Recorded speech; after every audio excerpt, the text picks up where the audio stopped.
Valencia, Spain, a city known for its vibrant culture and sun-soaked Mediterranean climate. But recently, Valencia saw something that shocked everyone. Devastating floods that turned streets into rivers and stranded thousands of people. So what led to this extreme weather? To understand why this flooding happened, we first need to talk about one big factor: warmer seas. Over the past few years, the Mediterranean Sea has been heating up significantly. This year, the waters off Spain's coast reached temperatures of around 27 degrees Celsius, or 81 degrees Fahrenheit, several degrees above the usual. But what does that mean?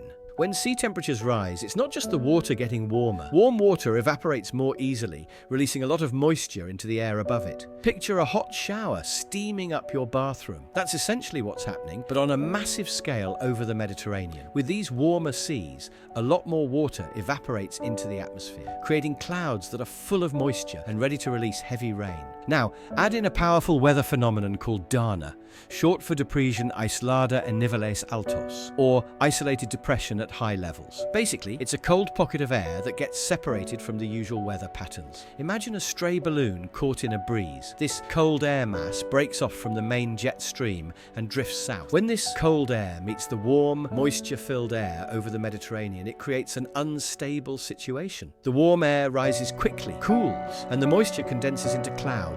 Lots of clouds. And because these clouds are filled with so much extra water from the warm sea, they're ready to burst with intense rainfall. But in this case, it wasn't just about the rain. The storm clouds didn't move on like usual. They stalled, staying over Valencia and surrounding areas, dumping rain hour after hour. This isn't typical. Normally, storms pass through. But because the cold air pocket was so isolated, it created a stationary weather pattern that trapped the storm over the region. And now the numbers.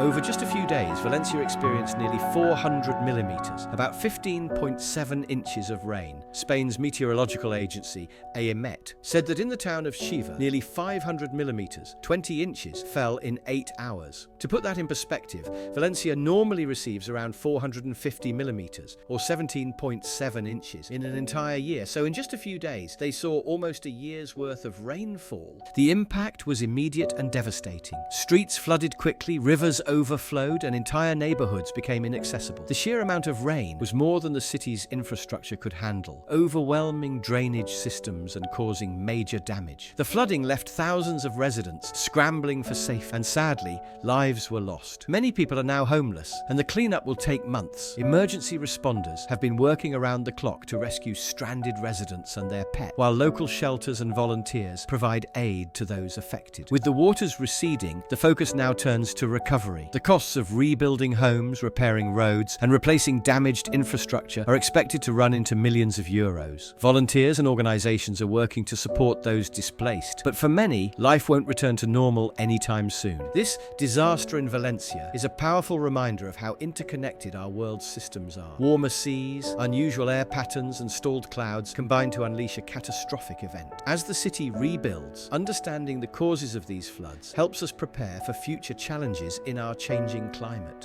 Thank you for joining us as we explored the science behind this extreme weather event. If you found this deep dive helpful, please consider subscribing for more insights into the mysteries and forces shaping our world. Until next time on Voyages into Curiosity.